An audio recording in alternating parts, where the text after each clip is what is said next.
Hey, welcome everybody. Thank you so much for joining us tonight. All things business book review. We're so excited. We're into the book called Outwitting the Devil by Napoleon Hill. We're going to review this. We're going to go to chapter 7, 8, and 9 tonight. And we're so glad you guys joined us. Chapter 8 talk about the seeds of fear. Chapter 8, definition of purpose. Chapter 9, education and religion. Tonight, we got a great call lined up. We got 5 superstar guests going to be joining us tonight with the comments after reading the chapters. We got Mr. Cush from Canada. We got Mr. Bob Myers from Reno, Nevada. We've got Miss Kathleen Williams from Sacramento. We also have Miss Jackie Black from Connecticut. And last and certainly not least, Mr. Harrison Mills. So we thank our people that are going to be sharing this in the studio. So we're excited about tonight going through the book. So with that said, everybody, if you can, when you get started, you might want to text a couple people, tell them to come join us real quick. Please leave a comment below. We love comments. If you have not subscribed to the channel, All Things Business, please do. And with that, thumbs up, and let's get started. We're going to start in chapter 7 tonight called Seeds of Fear. Seeds of Fear. And everybody's already read the book, chapter 7, 8, and 9. So we're going to review it with you guys tonight. If you haven't got it, we'll put a link later so you can pick the book up as well. And we're excited about you guys joining us from around the world. In this chapter, the devil talks about the question on page 140. He talks about why have we earthbound not found the road to infinite intelligence sooner? And that was a question. And the answer to the devil said, because I have intercepted you and led you off the path by planting in your mind doubts, thoughts that which destroy your power to use your mind constructively. So he talks about, he uses things that throw us off. He also says, remember, your mind attracts which your mind dwells upon. So does anybody want to comment on what they got that? We'll start with you, Mr. Cush. What did you get out of that part there in the book on page 140? Thank you, Mr. Thomas. Well, this really speaks to the law of attraction, which is the senior most law in the universe, senior to even the law of gravity. And, how it pertained to me on a personal level. Several years ago, I sold my condo and suddenly I had almost $200,000 in liquid cash to my name. Well, I was so fearful of losing it all that literally the law of attraction kicked in and caused me to lose it all within the space of 18 months. I went back to zero and even below zero, and I fell into further fear beyond that. Wow. Yeah, that's something. Woof. Yeah, that'll definitely do it. Mr. Bob Myers and Reno, what did you get out of that? Yeah, I definitely think Mr. Kirsch hit it there. It really is about the law of attraction, but even more than that, I think it's all about our purpose. This book is really centered around our purpose and how we move forward in our life. And when we get off of our purpose, it allows all these things to come into our life that slow us down on where we're going. And so we've got to stay focused on our direction, our purpose, what we were created for in this life. Yeah, that's a good point. Very good point. Miss Kathleen Williams of Sacramento, what'd you get out of that? Adding on to what both Mr. Cush and Mr. Myers has said, whatever we're thinking is what we're attracting. And if it's positive, you get a lot of positive. If it's not, you get the other. And for me, the devil's saying, I just threw you all the negative. Yeah, that's so true. Miss Jackie Black, Connecticut. Yes, good evening all. What you focus on, if you're focusing on something negative, that's what you're going to attract. If you focus on positive, that positive will come to you. And I find when I, for a little bit, start focusing on negative, different things happen and you wonder what's going on. So stay focused on the positive. I love that. It's a great answer. And let's go to Fresno, California, Mr. Harrison Mills. Hello, everyone. It's good to see everyone once again. Let me first say that. So going on the same thing that everyone is saying, negative ends, which is what you were talking about on 140. But a little further than that, just highlighting, he says this, that you fear the devil and refuse to trust God. So he's putting both in you. He's putting the fear in you and the trust is removed from God. And that's the negative end that we're looking at. That's just so weird and odd, but at the same time, it's very, very much profound just to kind of look at and say, perspective, what am I doing in my own atmosphere to make things work? Yeah, that's makes a lot of sense. On page 141, I'm going to just throw the question out there. I know you guys have the question, also the answer, but I'm going to throw the question out there. And the question they asked the devil here is, if I understand what you're asking, you're admitting that no human being needs to fear the devil or worry about how to flatter God.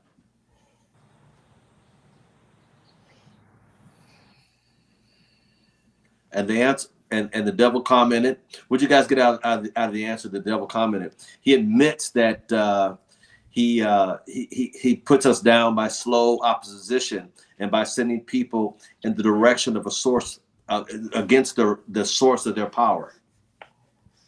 Yes. Mr. Kish? Yeah. It's so easy to fall into fear as it is to even fall into a state of anger. And, we've been seeing this across much of the United States over the last several years, where a lot of people have just fallen into anger and hatred. And if they only saw how manipulated they have been by forces bigger than them, they actually might step out of their spell.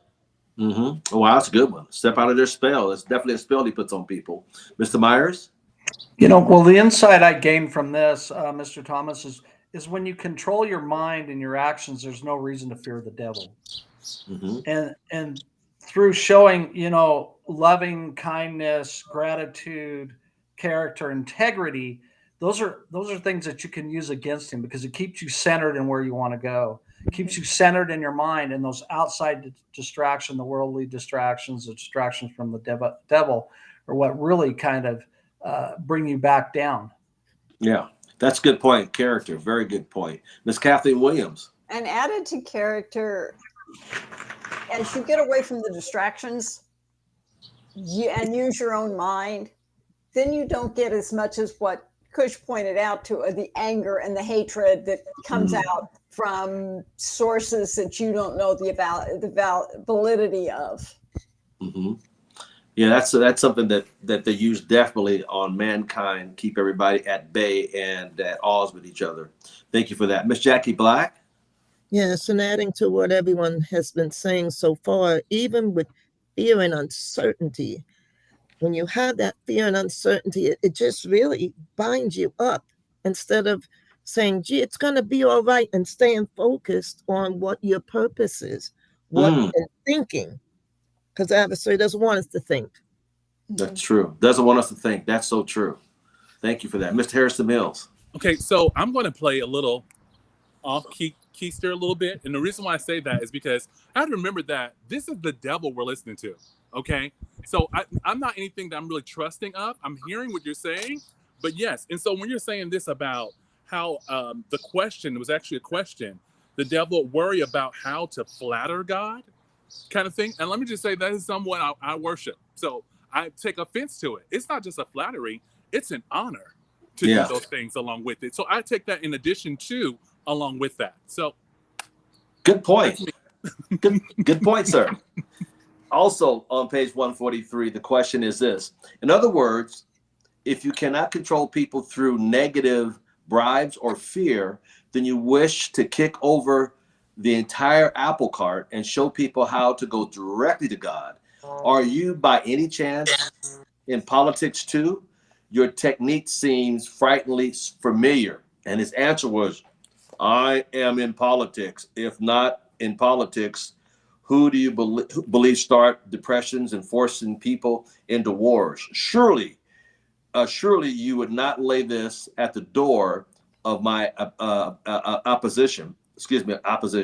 As I have already told you, I have allies in all walks of life to help me in connection with all human relations. Whoa, ships. Wow, Mr. Kush. Yeah. Well, we're seeing this play out right before our very eyes, in both the United States and Canada, where you have one side of the political spectrum who have unfortunately refused to do what is right for people, and they've even sort of tried to do things that are detrimental to society. And so this is what is playing out in the world right now, and it's just so perfect that this was written back in the 1930s. It's happening again. Wow. History repeats.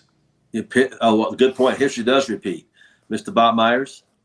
I think when the devil mentions this about politicians and politics, it really takes you back through history. All conflicts have had fear, anxiety, uncertainty, death that affects us to the core.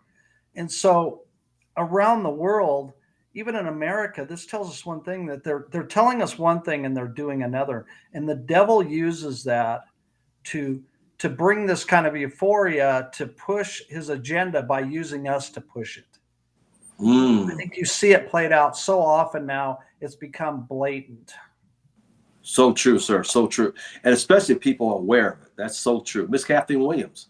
And by being aware, you see it, but it also reminds me of the importance of using our own brain and thinking for ourselves and questioning where we're getting our information from and how truthful it really is. That's a very good point, dear. That's a really good point. We're using our own brain. Very good point. Also, Miss Jackie Black. Yes, when he said, "Am I in politics?" And I have to think to myself, am I in politics as well? We all are in politics in some form or fashion, whether it be or what's being pushed at us in the television or for what's being pushed at us in the news. We have to say, what is my opinion on this, and stick to it and not be afraid to voice how we believe. Very true. That's a good point, dear. That's a very good point. How we believe. Miss Harrison Mills. Wow, that's really good from everyone. Even Kush, going with saying that this is nothing new. Basically, there's nothing new around the sun, I guess is what I'm thinking in that same sense of the word. But just like Miss Jackie Black said, am I in politics? Duh. Yeah, you're in politics. I mean, if you did not know, your eyes are not open. Is all I'm thinking, It's just cool to see you admit it. So it's almost like him on the witness stand, basically. And we're sitting here witnessing this thing like, yeah, we know that. We just need to know more detail. And he gives that detail on that depression, forces into wars, those different things there. So it just makes us wonder, are we going with the current? Or are you doing something to prevent that current? Good point. Going against or going with the word. On page 142 at the top, the question for those out there that's following us around the world, page 142 at the top, question is this: why don't you take over the churches and use them outright in your cause? And the devil answered, do you think I'm a fool? Who would keep alive the fear of the devil if I subdue the churches? Who would serve as a decoy to attract the attention of people while I manipulate their minds? And he also says this there at the bottom: as long as people fear something, no matter what, I will keep a grip on them. Kish. Yeah. I took this really to out of the church, and I brought it to the school system, because the school system teaches us that it's wrong to be wrong, and that we have this fear of being wrong, and we have a fear of doing wrong. And I know, personally speaking, growing up, I had a persecution complex, always thinking that I was doing the wrong thing, and it paralyzed me for many years. But getting past that, we can be free to move forward and live by our own volition.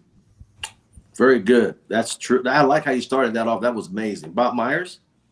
I really think the way the devil talks and mentions the churches, but in my view of the church, there's really just two different types. There's the fear-based, the fire and brimstone, and then there's the faith-based, the kindness part. I think that through that, one is teaching fear and the other one is teaching belief. And so by staying always in the positive, in the believing, we know there's evil things out there, but in always looking towards the faith-based, the believing base, what is possible, what is true, what is great, that is where you're really going to gain momentum over the devil. Yeah. Good point. Good point. Miss Williams. And considering when this was written, going off of what Mr. Meyer said, it was more fire and brimstone than it is faith-based today. And as a result, it's those of us that control our mind and think positive are easier to tell the devil to get lost. Yeah, that's a good point. That's so true. Those that control their mind. I love it. Miss Jackie Black. Oh boy, when he starts talking about the church, I have to say, okay, Jackie, hold up a little bit. Because we look at this chapter, seeds of fear. When you plant a seed, that seed will start to grow and grow if you water it. Yes, in the church, we're told, do you want to go to hell? No, you don't want to go to hell. And what actions are you doing? What things are you doing right? Are you keeping faith in God? So we have to watch the seeds that we're sowing. Mm-hmm. So if we're sowing seeds of fear, the adversary has his foot in the door right there because it's going to keep going and going. But we find now we have more seeds of faith. We constantly hear, have faith in God. Have faith in God. I like that. Thank you, dear. Thank you so much for that. Mr. Harrison Mills. Awesome, beautiful. I'm with Jackie too. It took me a minute to pause with the church, seeing that as a very much part of who I identify with. And I guess it's an eye opener. Fear. Do they pump fear? Now there's some churches or some preachers that do, but not all. But here's the other thing, the opposition to that doesn't say anything, which we don't expect the devil to say, is worshiping. And worship has a lot to do with that difference. Now, I know I probably just cut a line through there, but I'm saying between the two, am I going to fear, or am I going basically showing reverence to God, or am I going to fear the devil? Which one am I going for? Wow, very good. Wow, that's so true. Let's go over to page 144. I'm going to kind of go through this a little bit. And one of the things the devil uses is hypnotic rhythm to throw people off. And his answer was, yes, this is correct. This is why poverty-stricken herds themselves into the same communities. It explained why old saying, misery loves company. It also explained why some people who begin to succeed in any undertaking find that success multiplies and is less effort, and it goes on. That's very powerful. That's very powerful. Mr. Kish, what would you say about that? Well, there's two levels here. Number one is that your environment dictates how successful you'll become, the people that you hang around.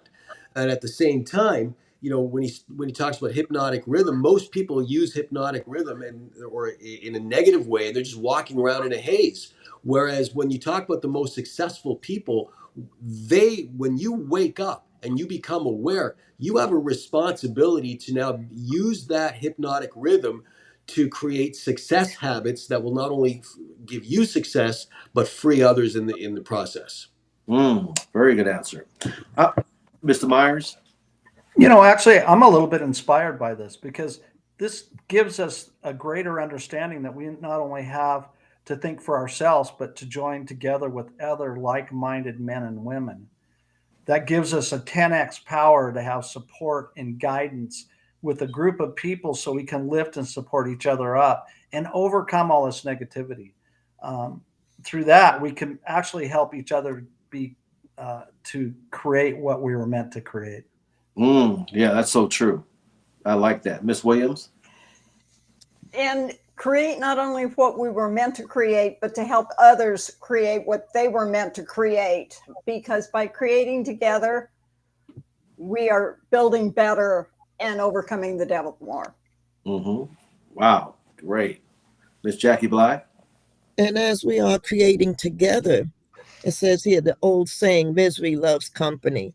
If you stay in that negative environment, you're going to be miserable, headaches. Oh my goodness. But when you come out from that negative environment and move over to the positive environment, when people are pushing you, saying you can do it, well, you're pushing yourself, saying, I can do this. You're not going to sit there, oh, poor me. You're going to be saying, why not me? Your attitude changes. Even your posture changes. I could go on, but I'm going to stop right there. I love it. Mr. William, Harrison. You forgot about me again. That's okay. That's okay. I was gonna say, hey, Miss Jackie, you could have kept going on. I was ready for that. Yeah, she was on a roll. Yeah, she was. I love it. There's something about that word, hypnotic rhythm. I love that. I just love that word, and I guess I just come from a positive, and just showing me the things that you can do if you stay focused on a hypnotic rhythm, that I can change the habits I can create. And so just kind of going through also through this chapter, it's talking about nature. Everything has something else it has to obey. We're the only one that has that choice to say, hey, what do I want to do? What do I want to do today? Everyone else has to obey. So it's really cool that I can create my own hypnotic rhythm. I love that. Yeah, we as humans, we're the only creatures that he gave that to. We have a choice. He gave that to no other creature but human beings with a choice. I'm going to go into number 5, which is also part of this. He talks about all successful people use hypnotic rhythm either consciously or unconsciously, there we go, by expecting and demanding success. The demands come from a habit. I love that word, habit. Hypnotic rhythm takes over the habit, and the laws of harmonious attraction translate it into a physical equivalent. Wow. I loved about the positive here about successful people. Mr. Cush in Canada, what do you want to say about that? I see you smiling. Well, success is a habit, but then so is failure. Because nobody fails in life just all of a sudden. It was a series of actions and habits and thought patterns that they've taken over the course of several years that led them to those failures. Good answer. So in other words, we're just saying people don't plan to fail. Yeah, there you go. I love it. Mr. Myers. Yeah, man, I love Mr. Cush's response there. And I agree. I think the key to it, though, is that it's those small steps. It's those steps that you take every day, whether you want to or not. And through that consistency in taking those steps, you can determine your trajectory, your journey in life, whether it's going to be negative or positive. And naturally, everybody wants to go positive, but they forget to take the steps every day to get there. That's so true. Ms. Williams, thank you, sir. Everybody doesn't take those steps, and they end up drifting, which is what the devil wants them to do. Wow. That was a good answer. That was right to the point, too. Miss Black? Yes, Catherine, if he wants you to drift, but for something to become a habit, they say it takes 21 days. If you stay in those 21 days, being persistent, consistent, staying focused, you will be going forward. When you stop for a moment, that gives them that edge to get in there. And your habit gets messed up, for lack of a better way to put it. So you have to stay focused. Keep what you're thinking in mind, what you're doing. Don't slack up for one moment. Wow, very good. Don't slack up for one moment. Mr. Mills. Love it. I know we're going to talk a little bit more about this going through the chapters, but not only he causes you, he doesn't want you to fail. He causes you to fail. And I say it that way because we're going to find out a little bit more. He gets you at birth. He gets you before you're even coming out. So sometimes you don't have a choice. This is basically what you grew up in. This is the environment. Here's the cool thing is that this is where God comes in and says, there's another way. I like that. Do you get to pull on it? Another way. God comes in. I like that. Well, ladies and gentlemen, let's head over to chapter 8, Definiteness of Purpose. On page 148, the top, the question was asked, Your Majesty, will you proceed to unfold the secrets of the 7 principles through which human beings may force life to be provided them with spiritual, mental, and physical freedom? And it goes into this, which I really like. And he answers, he talks about the rest of this book. He'll discuss the 7 principles to obtain spiritual, mental, and physical freedom. Number 1, definite of purpose. Number 2, mastery over self. Number 3, control environment, influence with association. Number 3, time, giving permanent to positive rather than negative thoughts, habits, and developing wisdom, which I love. Number 4, a bit and harmonious together, acting with definite a purpose to become a dominant influence in your own mental, spiritual, and physical environment, which is taking control. And number 7, caution, thinking through your plans before you act. So it's called definite a purpose. Mr. Cush, you want to? Yep. Well, if people knew these principles of spiritual, mental, and physical freedom, what would happen? Well, millions of people will not only become free, but they will have freed themselves, which takes power away from the devil's hands. Ooh, I like that. Great answer, Mr. Myers. Nice, Wow. nice. That was Wow. great. One thing I love about this part is it's really the first part of the book that opens up and shows us a way to defeat the devil with definite a purpose through these 7 principles. I actually believe that the definite a purpose is probably the key one, because I think all the rest of them will fall underneath that if you really have that purpose in mind. You're laser focused, and so it's an exciting part where we start to get to learn how to defeat it and how to reach our purpose in life. Great answer. Yep, how to defeat it. Miss Kathleen Williams. And adding on to that, the use of time and the use of harmony gets lost at times in the fact that we control our time, but we don't control our time. And the lack of controlling time leads to drifting. Yeah, that's so true. So many people waste their time by drifting. I love it. That's a great answer. Miss Jackie Black. When you look at these 7 principles to attain spiritual, mental, and physical freedom, with definitiveness of purpose, we have to look at when does it start? We'll be talking about this later on with the school system, but how can we get this to start early with our youth and not wait till you're in your teens, but 1, 2, 3, 4, 5 years of age, putting this definitiveness of purpose, instilling that in our children. Yeah, at an early age before they get yeah, exactly. And that's what society needs today, because we all start off young, being programmed how they want us. Great answer. Mr. Harrison Mills. Hello.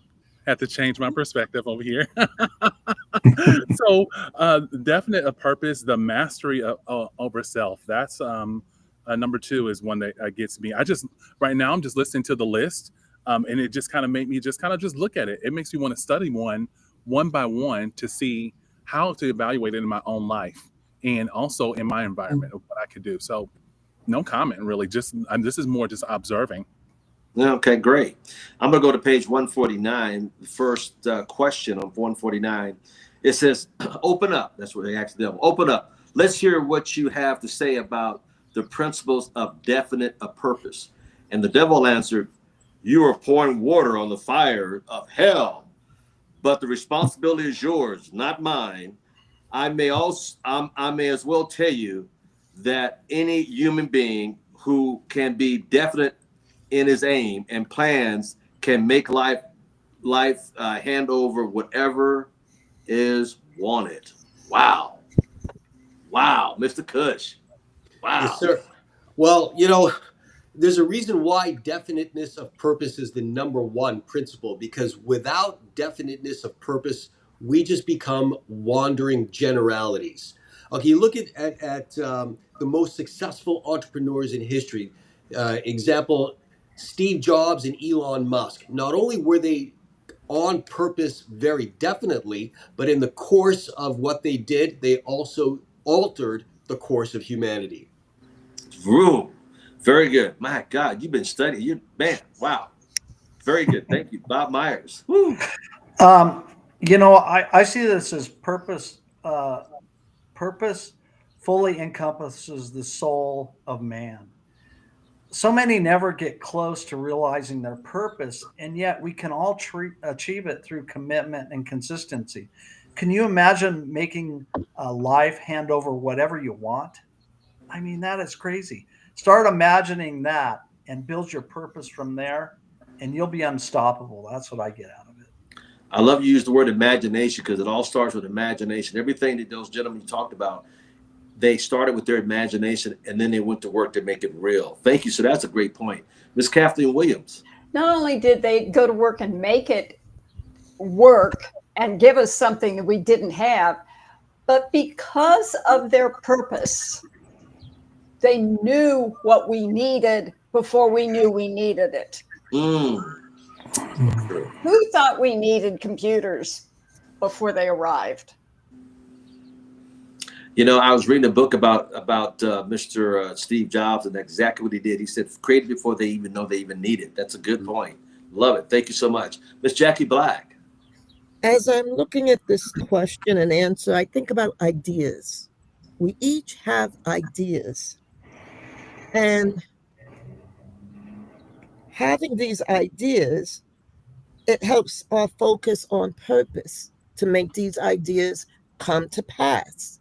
I think of Thomas Edison with the light bulb. He had the idea and he stuck with the purpose, the principle of the definitiveness of purpose with that. He didn't let anyone water it down for him, even though he didn't succeed the first time. He kept going, he kept going, and kept going. And then it says, to make life hand over whatever is wanted. He wanted to create electricity. That's one of his creations. And he did. He did not give up. Yeah. The funny thing about that, there was a story I remember telling that he tried it 1,877 ways. It didn't work.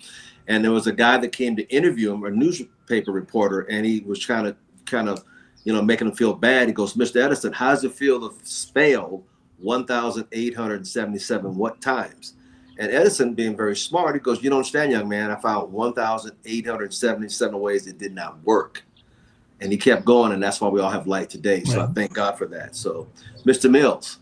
It is just fascinating to me. It is just fascinating to me, the power of thought, the power of positive actions.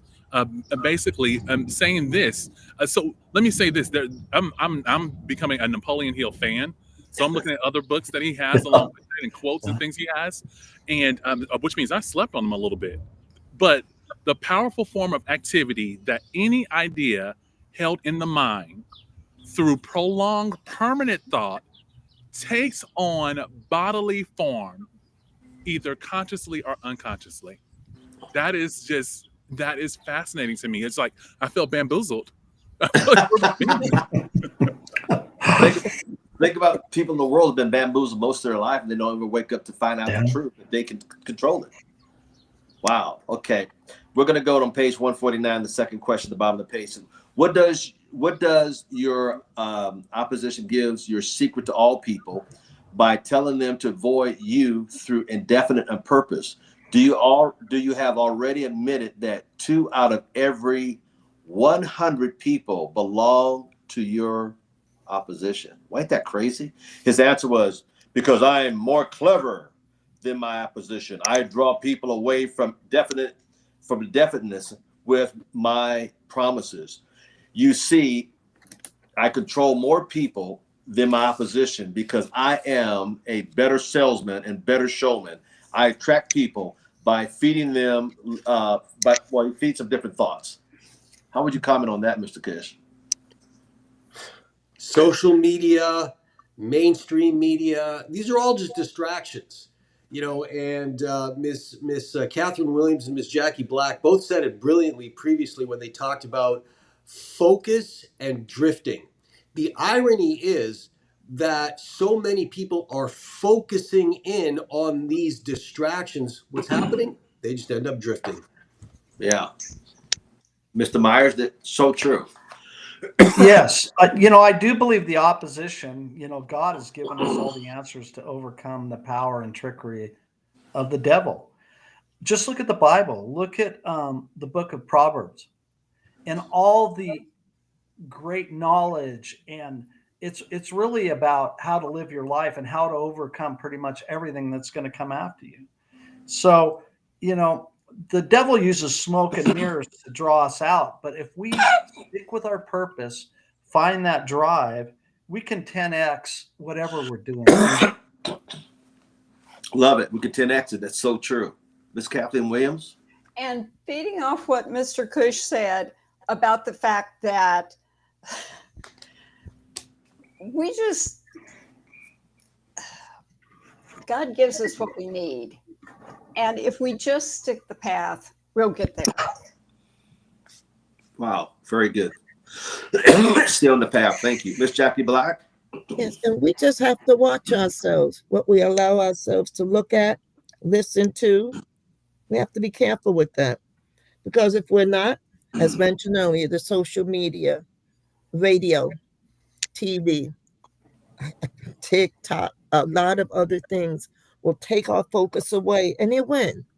But you have to have that gumption in yourself to say, I'm not going to allow this to pull me away, but also have mentors in our life to guide us as well. You know, we have our faith in God and have mentors, people in our lives to guide us in that positive way. Yeah, that's truly a definite purpose. I love it. Mr. Mills. Thank you. I love that, Miss Jackie. And that was amazing. Off of what she's saying, thank you for being a mentor to us, or for me. I guess let me speak for self for that same reason. But the one thing I'm getting from this is also better salesman and a better showman. That all I heard was God and the devil are in sales. I might just get into it myself. Wink, wink. I love it. And the reason why I say that is I think it's kind of letting us know something without letting us know something, that there's something in the power of sales, of showmanship, of communication, of how you communicate, being a healthy communicator. Yeah. You know, it reminds me of a story, if I can just squeeze this in real quick. This guy was passed away. He went to heaven and he got a few minutes and the devil knocked him on the shoulder and said, come on down here. Let me give you, let's go to the escalator, let me show you your options. And so they went to the elevator and hit H and went down below and opened up and it was playing Marvin Gaye, Get Down and Party. And he said, man, I think I want to be here. And he got back in, he went back up and pearly gates opened up. He said, the guy said, no, I don't think I want to go in there. I think I want to keep my options open. And he got back in the elevator with the devil. And as soon as the elevator door opened up, it was fire and brimstone. Wasn't no more partying. So that's, like you said, the salesman. He's selling his goods and the good Lord is selling his goods. So thank you. That's a good one. I thought I'd throw that in there a little bit. On page 150, the question is definite of purpose something with which one must be born or may it be acquired? And the devil answered, everyone, as I have told you before, is born with privileges of being definite, defined. But 98% of every 100 people lose this privilege by sleeping on it. The privilege of definiteness can be maintained only by adopting it as a policy by which one is guided in all of the affairs of life. Wow, Mr. Cush. All children have definiteness of purpose. Okay, they know exactly what they want and they're not going to stop until they get it. And if mommy doesn't fulfill their definiteness of purpose, they'll go over to daddy and try that. And if neither of them will, they'll still throw a tantrum and still try to get that purpose fulfilled. The problem is the school system drills it out of them so that as they grow up, they become employees with no definiteness of purpose and just become drones to the system. Wow. That's you said a lot there, Mr. Myers. So true. I think for me, I think children are all born with a clean canvas. Everything around them influences what they're doing. And yes, I think God's instilled purpose and longing in their lives, but even at that infant stage, even before they're born. But I know for me some things I came out and I had definite purpose in some of the things that I did, but other things I were a little bit, the devil kind of got in and got me sidetracked on some things. What I love here is that through commitment, recommitting, commitment, consistency, we can gain that back in everything in our life. And I think that's where the true joy is going to happen to us, is when we have definite a purpose in everything we do, in our relationships, in our business, in our lives, in our ministries, whatever it may be. Good answer, sir. That's right. Definite purpose is so important. I love it. Great answer. Miss Kathleen Williams. And definitive purpose is to guide all the affairs of our lives, not just our entrepreneurial lives or our personal lives, but our whole entire life. And by using definitive purpose, we grow positively and set a better example for all of our children all the children around us. Good answer. That's so true. Thank you, dear. That was really good. Miss Black. When you look at the question of one must be born or may it be acquired, I think of part of Cush's statement, and I think of how when a child is on the inside, some of us may play music for that child to listen to.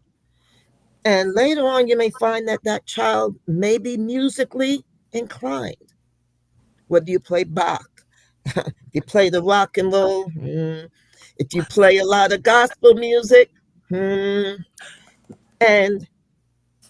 is it acquired? Is what you surround that child with, who you have them around. I'm thinking of someone that I know where they're very musically inclined, and at a very early age, their parents noticed that they were drawn to music and put them in not a public, but a private training. And now they're very adept at what they do. So I'm looking at it as both ways, but it's up to the person to decide which one do you want to go with. Wow. Absolutely. And I guess along with that, so I have a 3-year-old. There is no manual on how to. I wish she came with instruction manual out of a box to say this is how you do this certain thing. If you move this little thing, you click this, move this little earlobe, it'll do this. That's for every child, And so, and the other thing is, we just for who we are as humans, we want our child to do better than we did, live in an environment that was better than what we have. And so just thinking out the things, it makes me first honored that and grateful that I can put her in something that is faith-based preschool, which teaches also gratitude. Not just the 1, 2, 3s and the sight words or those different things, but also let's incorporate this. What will gratitude do from her? And if we start with that little seed, putting that in her right now, what will she be later on? Very, very true. You planting those seeds early. That's what's important. Good. Let's go to page 151. I'm going to kind of paraphrase a little bit. The devil says, he starts off by when children are first born, and he takes their minds and start developing into the habits he wants. And he also talks about the evolving of millions of years of ancestry. And it said that when a child is born, their mind is blank. And by the time they reach consciousness and begin to recognize objects and surroundings around them, they start imitating what they see of others. And the first habit they get is what they learn from their parents and from other relatives and other associates. And this is how he starts controlling their thoughts and what they do. And this is how the control starts. Mr. Kish, would you like to comment on that? Yeah, well, who are children around the most? Their parents. Their parents are under a hypnotic rhythm.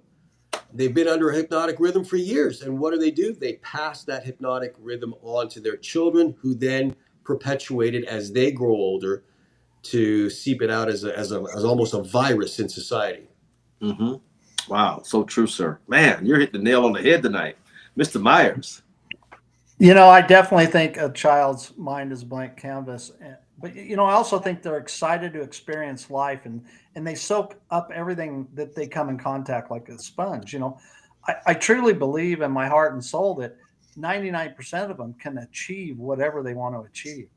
And it kind of breaks my heart thinking that maybe I had something to do with stifling some young person's mind just by a comment, not thinking about what I said or what I did. The devil uses all of us to bring people down at certain times. Maybe we're frustrated, we have fears, we have anger, but I know I will look at it forever differently when I talk to people, because I think it's so important that we look at them and we give them hope in a future full of brightness, no matter where they're at. because that is the essence of this. That's the essence of not only our purpose, but sharing that with everybody around us. That's a good point. Not only just children, but also as adults, we do this to other adults sometimes throughout our day without even thinking about it. We get mad, upset about something, all of a sudden that takes over, and wow, that's a good point. Thank you, sir. Absolutely. Wow. Yeah. Miss Williams? And as leaders and as instructors in any business we're in, we do it to those that our employees that we work with, and put them down without realizing we're doing it. But the thing is, I look back at what Mr. Mills said about, I wish I'd had an instruction manual for my kids. I think we all do as we look back, because it's like, oh my gosh. And after reading this, it's like, why didn't I do that? Yeah. Because that's what was done to me. I'm guilty of that too. I wish when I remember bringing my daughter home, I think, where's the manual at? There's no manual. Just a pair of diapers and you're on your luck, and Bornemer, and good luck. Pat on the back. Miss Jackie Black, you call ahead and comment. I see you laughing. You're messing me up, Mr. Thomas. I'm picturing a little girl running around in the diapers. I've been there. But the children, they do imitate what they see. But I find that you can change that, because now you have grandparents raising the children. You have aunts and uncles that are stepping in. You have godparents that are stepping in. So when you look at the array of people that are influencing that child or influence that adult, you see different things coming out or showing itself in that child or adult. And it may not just be the parents. That's true. And they're going to copy what they see. They will copy what they hear. And you're looking, where'd you get that from? I don't say that. Oh, you were around so-and-so. Right, Bob? The kid was around you. Or Mr. Mills.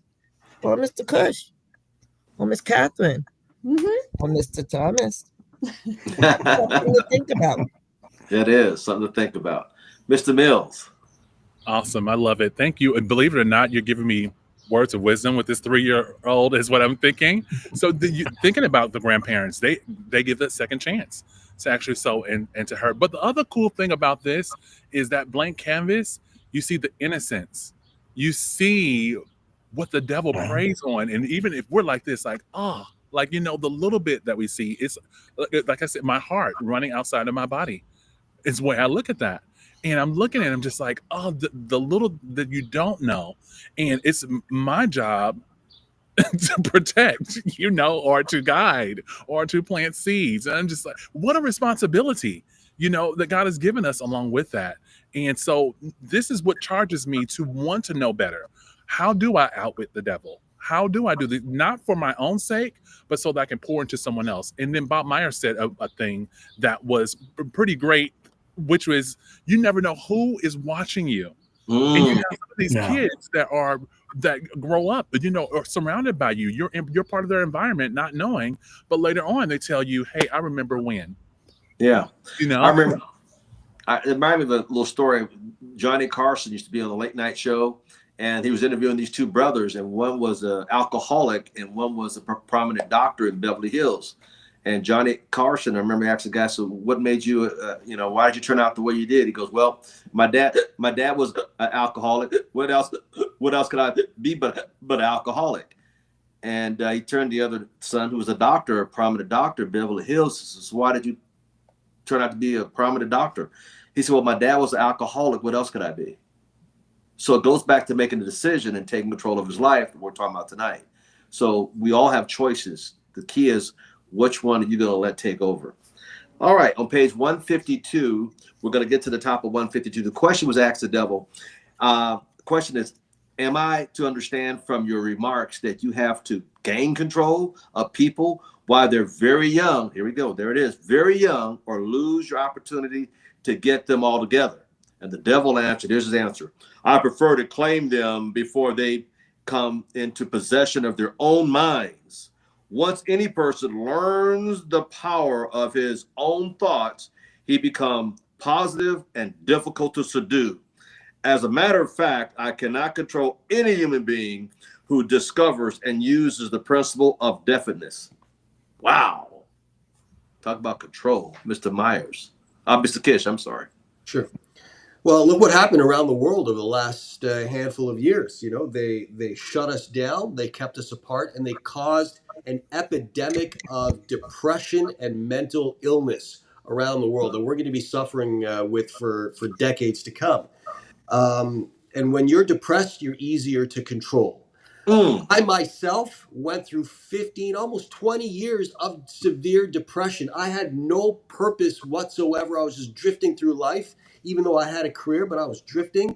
And I ballooned up to almost 300 pounds of depressive fat, soothing myself through copious amounts of eating and watching TV. And I was very easily controlled. Wow. Well, you definitely fought the devil back and got control. You look sharp and handsome right now, debonair. Thank you, sir. Up there in Canada. Mr. Myers. Wow. What a testimony. You know, I think without a doubt, it's easier to develop your purpose, your definite purpose when you're younger. I was blessed to have parents that instilled some things that have really brought me through most of my life. But you, like I said before, you can also slip away from that and have those negative things in your life from the devil fall in, and you've got to get back to yourself, wanting to get that definite purpose around everything you do. And the key to overcoming, the devil's tricks is to be centered on your goals, centered on your purpose, centered on that love and guidance that really comes through the Bible. And through that, you can get away from all the negativity and not only create a channel for you, but a channel for everyone around you. Thank you so much, Mr. Myers. Kathleen Williams, that's a good answer. Miss Kathleen Williams. And the thing is he talks about mind control of the younger minds. And if you think back over history, it wasn't long after this was written that we had Nazi Germany and the Hitlers, the kids that became Hitlerized, for lack of a better word. It's the same thing. Mm-hmm. Yeah. And it's happened throughout history. It's not just a one-time thing. Yep. Matter of fact, as you're saying that, Dr. Lee just put a comment in. He said the military is a prime example of mind control at a young age. This is why they have to cut off age, because it's harder to break an older mind compared to a younger mind. Exactly what you're saying. Mm-hmm. Not only in Germany, but it happens in most military. Thank you so much for that, Dr. Lee. And thank you, Miss Williams, for that comment. Man, that was powerful. Miss Jackie Black. I'm thinking of when kids are very young. They're very impressionable. Mm-hmm. And I think of some children that I've known that they grew up in a lot of negativity around them, they grew up very fearful. They grew up not with a positive self-image, but then having the others step in and said it doesn't have to be that way, and taking them out of that environment, whether it was through foster care or whether it was through grandparents or family members, and seeing now how those same young people have changed because their mindset has been changed. Mm-hmm. They've made up their own mind. I'm not going to be this way. I'm not going to let this influence how they're raising their children. Mm-hmm. And this is from listening to others speaking. It brought that to mind. Thank you, dear. I can tell it hit home to you. Mr. Mills. Pretty cool. He becomes, quoting back what you were saying in 152, he becomes positive and difficult to subdue. And all I hear is dangerous. He becomes dangerous. Or as, what is that? Who was that 70s show? Dynamite. Was that the Good Times?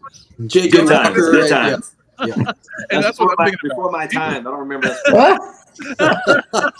It becomes dangerous. And I'm looking at Mr. Buddy Lee, his comment saying that that's the prime reason why mind control of a young age. The military chooses that because they have to cut off the age because it's harder to break an older one compared to younger. So many different things that come along with that. Just being able to take control of your own mind. How dangerous can you be? That's so true. Speaking of that, I saw Jimmy Walker last week here in town. He lives here in Vegas. AJ. Okay, let's move on to page 154. It says right here, the devil says, you may be surprised to know that love is one of my most effective baits. Wow. And he says that with it, I lead into the habits of drifting those who I can attract with nothing else. This is why I place it at the head of my list of bribes. Use bait as wow. Show me what any person loves most, and I will have my cut cube to how that person can be induced to drift.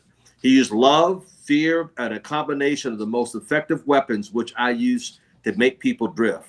Wow, Mr. Kush. Oh, the things I've done for the love of a good woman. Let me tell you, I've actually flown across the Atlantic Ocean to the United Kingdom, to the UK, to woo a particular lady. And I remember after about a week, spending a week with her, we were on the balcony, the cool evening breeze blowing, and I admitted my feelings to her and asked her, if she felt the same way. She literally looked at me and she said, "No, I don't." And now I'm standing there thinking to myself, what the HE double hockey sticks am I even doing here? So it was like the love of a woman literally caused me to go across to another country. In the end, nothing happened. And because I had no purpose, no definiteness of purpose, really. I just went because I was following my heart. Yeah. Wow. Whew. Okay, everybody. Now remember, this is a family show, y'all. Keep it clean. Keep it clean. Mr. Bob Myers. Man, I love that curse, but I'll tell you, I think I look at it differently because I think love and fear is really a two-sided coin. On one side, depending on your definite purpose, where you're going, where you're headed, it can be used for great things. It can be used for evangelism, for changing the world. I mean, literally. And the other side of it, yeah, it's death and struggle and strife and wars. And so it all comes back to your mindset. What do you want to do with the things that we have been given, the amazing things that we have been given?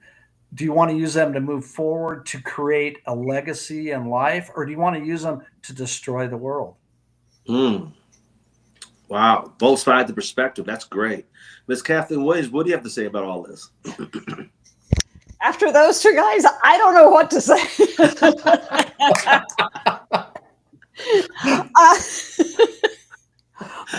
But love can do many things, both positive and negatively. But I have seen love lead to drifting heavily. Yeah. It just, the love of TV, the love of laziness, the love of drugs, alcohol, cigarettes, whatever. Yeah. Leads to drifting. Wow. So there's not just love. All these other things can lead to drifting as well, which is a very good point. That's so true. What do you got to say, Miss Jackie Black, about this? She clears her throat. She don't know which to go with this. Yeah, I'm not sure which way to go, but love and fear, they're very powerful. I'm thinking of you, Kish. With love, it could propel you to accomplish many things. I'm thinking of an example as if you see your child underneath the car. That love for that child, you'll have so much adrenaline in you from that love that you can lift that car up in the air, get your baby out. With fear, fear of loss, fear of moving forward. Adversary can get you that way. But that fear can also propel you to do it because you know that I can do all things through Christ that strengthens me. Your faith. Yes. Yeah. Whatever those seeds, as we mentioned before, seeds of fear, those seeds of fear can make you move forward or can make you move back. What's your choice? Thank you, dear. Wow. Love and Al Green, love and happiness. Anyway, Love and happiness. this conversation has gone from it could be a strength and now it could be a weakness. So however you want to play it, Mr. Mills. I love it. And Kush, thank you for the transparency of that. That was a good one, man. I can really. Hey, well, you're not the only one, so you started it off. Let me put it that way. And I will say this though, that the power of love can sometimes turn into worship. You're worshiping the wrong way. It's not really love. It's are you worshiping? You know. And so the love is the great part. And that was the one thing about, finding your partner, finding the correct partner with it, because are you worshiping? Is it an idol? Is it a trophy wife? Is it this powerful, because, women are attracted to power, those different things along with it. But I guess the main thing is finding the love and you two actually coming together with the common ground so that you can move together. As we were talking about our community, that we have a common goal going towards. I come from a generation of one parent in the house. It was common. I don't know how common it is now, but it was very common to have a fatherless home. And now just look how much it affects the child itself, along with it. Just talk about environment. Wow. You guys have all given some great answers. And Mr. Kush, I want to thank you for kicking this part of the call off with that because, yeah, I didn't go across the ocean. I went to Florida. Anyway. I thought I'd throw that in. You went a little further than I did, but God bless you, my friend. I got more admiration for you now than ever before, just on this part.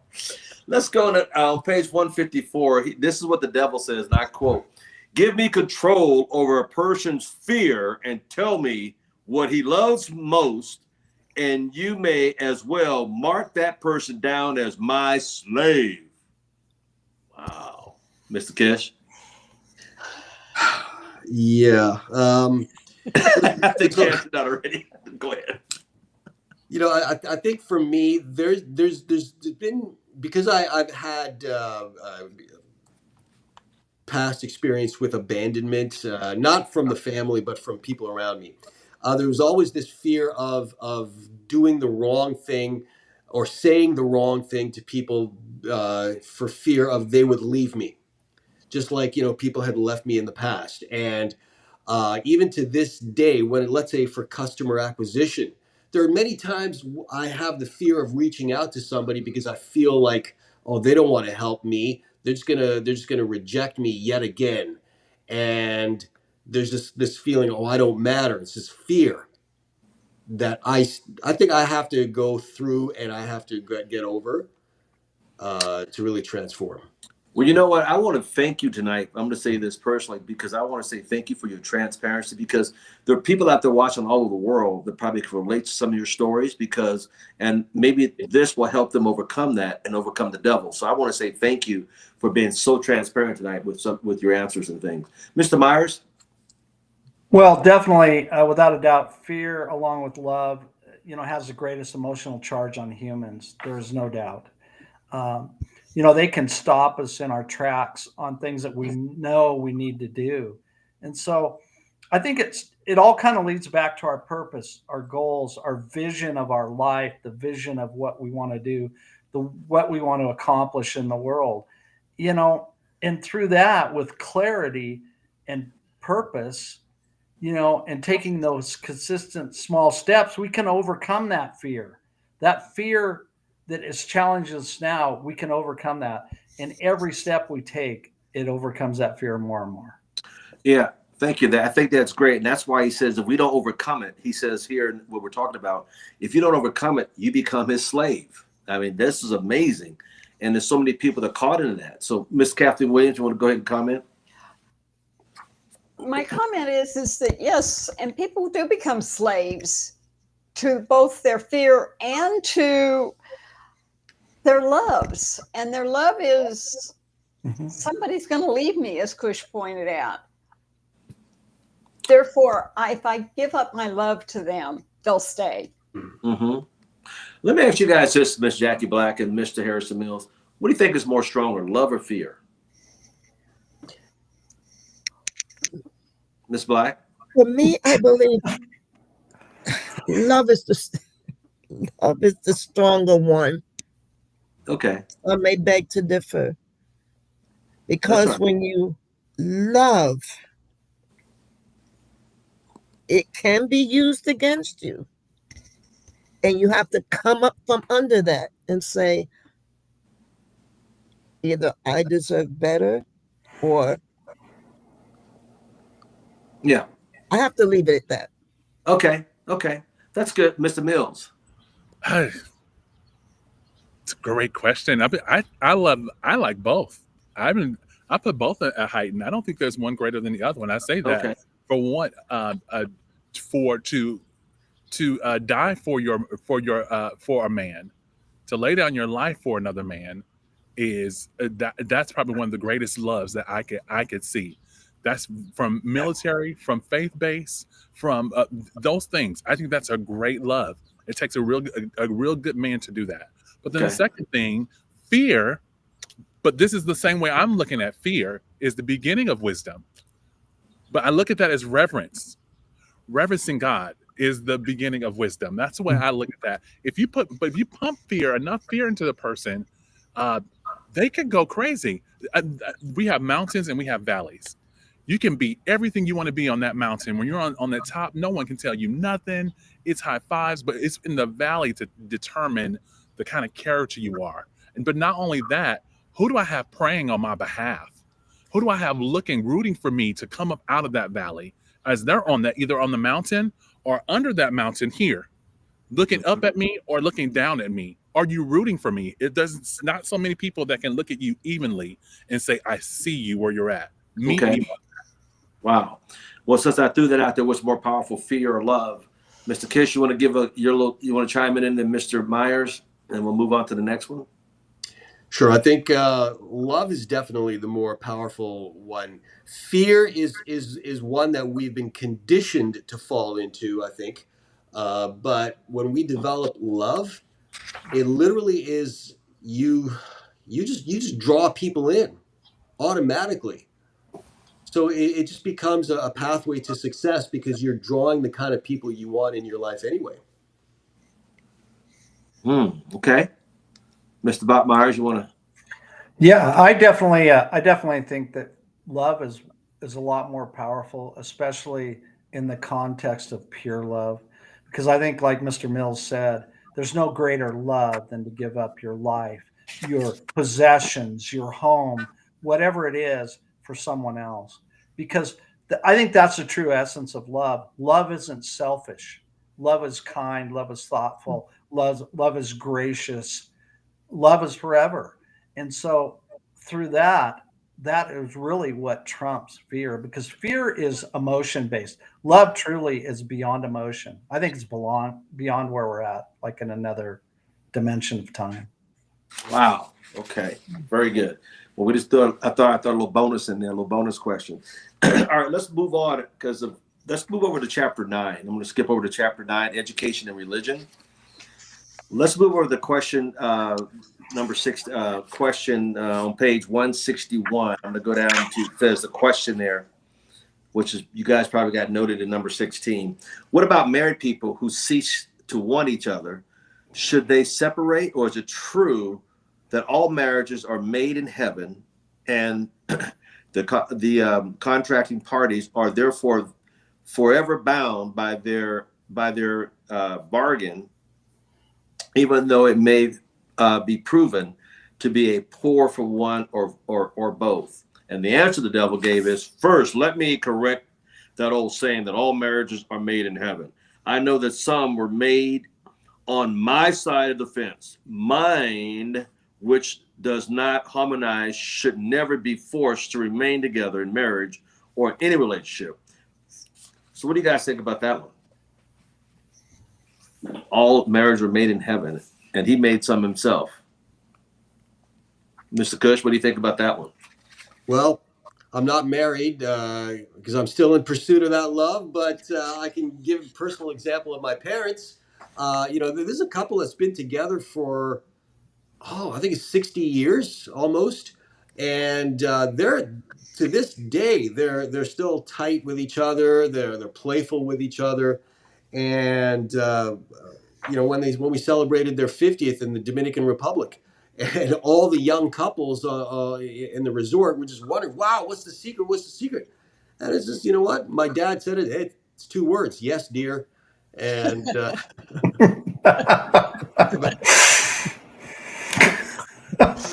living happily ever after still. Sound like one of my buddies. I asked him, what's the secret? He says, he's got the last word in his house. I go, really? What's your last word? Yes, dear. Bob Myers, you want to chime in? Yeah, I'd love to, Mr. Thomas. I think relationships, marriage is a relationship. It's a commitment to life. I think it's a forever commitment for me. And there's definitely struggles in it. And anybody that tells you different would be lying. But I think, like I say, it's a commitment. And I think what you really need to do is it's about communication. It's about openness between each other's goals coming together to form one. And it doesn't mean that somebody gives up their goals and the other one loses something. I think it's a matter of bringing both together. And in that, it's like that rope, the 3-stranded rope, where it cannot break when those come together. I think that's the true essence of marriage and bringing it together. And I think through that, it's like anything else. The more partners you have, the more people you have, yeah, you're going to have conflict, but you're also going to have strength. Mm-hmm. Very good. Very good. Miss Kathleen Williams? It goes on to say, friction and all forms of discord between minds leads to inevitably to the habits of drifting. And when there is a relationship that should never come together, it will lead to drifting. Mm-hmm. Whether it's drifting physically apart or whether it's just drifting and shutting each other out. Mm-hmm. Okay. Thank you, dear. Shutting each other out. Miss Black. I had this conversation with someone recently, and it's from reading this book. And the gentleman said they were married for over 30 years. And I said, what makes your marriage continue? It's a communication, respect for each other, love, having the same goals in mind. But then I don't believe all marriages are made in heaven, because you could be married to someone that you don't have anything in common with, and eventually you may drift apart because of that, or because they've decided to go one way and you're not trying to go in the same direction. And that friction can cause discord and have you go in opposite ways. But what keeps you together, you're going to have the ups and downs. And I think of a couple, one of my aunts and uncles, they've been married, I think 70 years now. They've been married a long time. Wow. Gee, we all want that. We don't want to be separated. You don't get married with the idea of, we're going to divorce one day. But they said it's work, hard work. 70 years. I'm calculating. He started off at 4 years old. They both could have went to jail.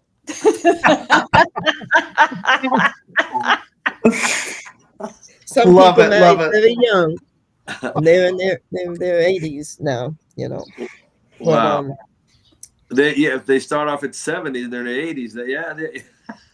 Mr. Harrison Mills. That's pretty deep. Well, hey, most marriages started like 14. About that was common.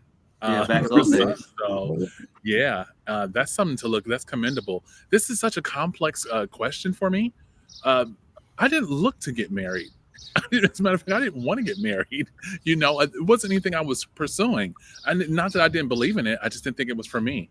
And I had to grow into that person to figure out this was for me. And when it starts to speak about harmonizing forces to remain together, those different things, and that is so cool. My bride, we harmonize together. We're going to be 20 years this coming up next month, and to know harmony, that part of it, and here's another thing that I've seen a couple come together who literally she thought this man was the devil. She divorced. They divorced, but they came back together and reconciled from it because it came from a point of, I want to change you instead of focusing on self. Let me change self. Once I figure that out, and then we can actually harmonize and come together. I'm not in marriage to change you. I'm here to come together, harmonize. So, wow, that's good. Now, you lost me back. You said you're celebrating 20 years. So you're one of those people that started 14 years old too. No, okay. No. I just got some Jesus juice from somewhere younger. All right. Let's go to the bottom of page 162. It's probably number 18 on your guide for the night. It says, does a child owe something in the way of duty to its parents who gave it life and substance during its period of helplessness? And the devil answered, not at all. It's just not at all. It's just the other way around. Parents owe their children everything they could give them in a way of knowledge. Beyond that, parents often spoiled instead of help their offspring by a false sense of duty, which promote them to indulge their children instead of forcing them into seeking and gaining knowledge at first hand. Wow. Mr. Cush. Parents, their first duty is to provide that sense of structure to their children so that their children can actually grow up to become citizens, productive citizens who have a definiteness of purpose in life. So I think, yeah, parents do owe their children that. Mr. Myers? Boy, I'm going to say absolutely not. I think a child in your life actually is one of the keys to refining yourself, your self-worth. They cause you to look inside yourself so much. It's just amazing. I have thoroughly enjoyed my children. Two of them are actually stepchildren, and which I met when they were older. But yet, my value and my worth and who I am and what I've learned is all come from that. And yeah, there's been hardships along the way, but the blessings have truly outweighed any kind of struggles. They have truly been a light to me and still are. And with my grandchildren, it is amazing. So good. Thank you. Congratulations. Miss Kathleen Williams. Do the children owe their parents anything? There are cultures that dictate that the children owe their parents and must care for their parents. That's true. But like Mr. Myers said, I have two stepsons plus one of my own. And I will be very honest. I owe a lot to those kids because of the fact that they helped me become a better mother. Because they were already there, and I had to deal with the issues of teenagers and small kids at the same time. I owed a lot to them, and I still to this day owe a lot to them. I owe them a strong mind and a sense of purpose and a definite purpose. Thank you. So I got different answers. I love it. Thank you for that. Miss Jackie Black. Parenting and children. I became a parent to my sister when she was 14. And that taught me a lot. I was like, I didn't know about raising no kid. And, you think about what you've grown up and what was instilled in you. And you have a responsibility to a child to train them. So it's to train up a child in the way that he should go. And when he's old, he won't depart from it. children may depart from what you teach them, but they will come back to that foundation. Mm-hmm. And yes, as Ms. Williams said, in some cultures, yes, the kids are supposed to take care of their parents when they're older. Okay. But that's a tough one there, because I want my children to live their life. If I got to a point where I could not take care of myself, I would not want to be a burden on them. They may say, no, you're going to stay with me, Mom, from what they've seen. So it depends on the cultures too. Mm-hmm. Okay. That's a tough question there. Thank you, dear. All right, Mr. Harrison Mill, thank you for your answer. I'm with Miss Williams a little bit. You better spoil those kids, because they might be just taking care of you later on. You better give them a little. You better spoil them just a little bit, not a lot, just a little bit. You know, I say, and that's a good thing. I think it's a beautiful thing that right now we're caretakers of my grandmother here. Who would, if you would have told us that some years ago that this is the place we would be, we would not have known. But of course, we're able to do that because of how she's instilled in us. Little small things that she would do. Applesauce bread. She would make that. I'm allergic to nuts, so the love-in is I made you a special batch so that you can, there's none with no nuts, but here's the rest. Little things like you remember those things. Those things remember, and so being able to do that, and also to give into your children in that same sense of the word. And the same thing with Miss Jackie Black. Thank you for that transparency of taking on your sister at such a young age. Now you become the parent. You're forced to grow up, which I identify with. You're forced to grow up. You have no choice. You feel a duty, a responsibility. So there's so much that goes with it. But yeah, I had to spoil her too, because you just never know. You just, hey. All right. Thank you, sir. I'm going to go to number 19. I'm going to skip through a couple of these real quick because of the time. Number 19 says, okay, on the bottom of page 163, when do you not advocate prayer as a mean of gaining desirable ends? And the answer the devil gave, on the contrary, I do advocate prayer, but not the sort of prayer that consists of empty begging and meaningless words. The sort of prayer against which I'm helpless is the prayer of definite of purpose. Bam. Mr. Cush. Well, I'm praying that Mr. Harrison Mills will send me the recipe for that applesauce bread. But there's a concept I've read or heard somewhere called the concept of praying ceaselessly, and so not praying and not begging God for, I want the riches of the world or whatever. By praying ceaselessly, you're actually doing things in conjunction with God's laws, in conjunction with your purpose. So by doing the things that you're doing with the definiteness of purpose, what ends up happening is your prayers will end up being answered, because you're doing the things that will eventually lead to results that will bring you what it is that you're praying for. Wow, that's a good answer. Mr. Myers. Boy, I take prayer as like the superpower gift that God's given all of us, if you choose to accept it. Prayer is really meant to be real and raw. We are encouraged to bring everything to Him. Our struggles, our desires, our needs, our fame, everything. He wants to know everything we're doing in our life, and through that, He wants us to seek Him in all things. And so prayer really, I think if it's a prayer that's purpose driven, is probably the strongest thing we can do to change the outcome of our life, to change the struggles that we meet and everything that we do. Yeah, that's a good answer. Yeah. Struggle. Yeah, everything we do. Thank you. Miss Kathleen Williams. Prayer that is purpose driven is also positive. Yeah. Unlike prayer, which is, I know that this is all going to go wrong, and is fear driven. And fear driven is negative.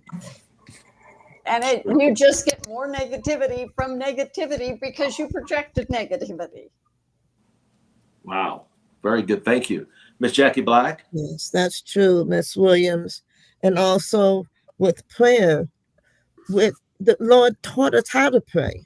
Mm-hmm. He gave us a model prayer, and it teaches us how to pray. It's not just asking, it's also worship and praise as well. And if you pray a bunch of negative, you're going to get negative. Positivity, you'll see the positive come out. Thank you, Miss Black. Mr. Mills. Beautiful. Thank you. Power prayer. And let me say, I'm grateful for the people that instilled that in me. That's not something I just picked up on. Someone had to put that in me. And so going back to my 3-year-old, that we have her in a faith-based preschool. Not only do they teach her about gratitude, but they couple it with affirming prayers to bring about what I guess some preferred conditions that will happen in her lives. And just imagine a 3-year-old learning those things now. And also, all I did is it was almost like a checkpoint where, like, oh, like, ding, I did something right. You know, I don't know where the manual is. It might be lost or burnt, but I did at least 2 things right: gratitude and prayer, and putting those things along with it. So, definitely something it is a part of, and part of thought. Great. Thank you. Part of thought. We've got a couple more real quick, so we can go through this a little faster. Here, got a couple more. On page 168, number 24, it says, it asks the question, why aren't children taught definite a purpose in the school system or in the public schools? And the devil answered, for the reason that there is no definite plans or purpose behind any of the school criteria. Children are sent to school to make credits and to learn how to memorize, and not what they want of life. Mr. Kish. Well, if you can essentially gradually destroy a young child's creative mind, what you have is a mind that is easy to control. And what do the powers that be want? They want to control. Plain and simple. Very good. Mr. Myers? Boy, I love that, Kush. Definitely, the schools were designed to create robots. They want everyone in that school system to think and act like the system. They've taken away all the free will, all of the thought process, and the sad part of it, all of that, is that was what America was really built on. That's what our founding fathers did. They wanted that independence. They wanted to be able to take that and build their own life, create their own life. And the school system, all the way through, really puts us into a box and closes us in. And so through that, we can get out. And I think that's one of my goals, is to teach people, to help people really see the possibilities in their life. I think so many people have been conditioned that they can't really see all the benefits and all the things that they can achieve outside of where they're at right now. Great. That's a good one. I like that you said teaching people that. All right. Let's go to Miss Kathleen Williams real quick. The schools create robots so that the schools can get paid. So everything, and it doesn't start with just the elementary school. It's all the way through. They get paid depending on what your test results are. And it all comes down to that. Very much so. Thank you, dear, for a quick answer. Miss Jackie Blackie, give us a quick answer, please. That is so true. And that's why you see other schools coming into play now, the charter schools, the private schools. Thank you, dear. Mr. Harrison Mills. Shortness, but a definite purpose. Just so we know what we're talking about. We're talking about intention. We're talking about goal-driven, purpose-driven prayers that are intentional, they have that. You already have abundance around you. You just haven't tapped into it. There's no lack. You live in abundance. All right, I've got 2 more real quick. We're going to go through real quickly here. Number 26, I'm going to go on page 169. Question to the devil.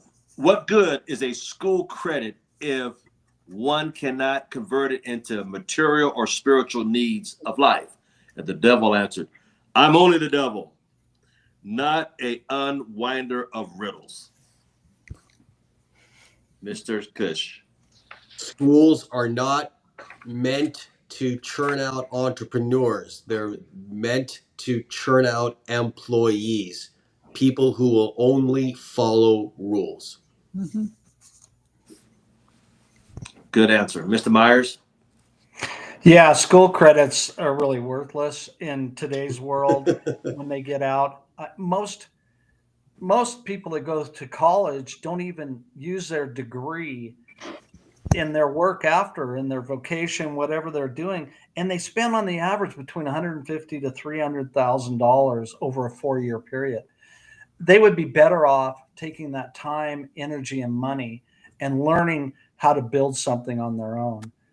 That's where all the creativity has come forever, not only in the US, but in the world.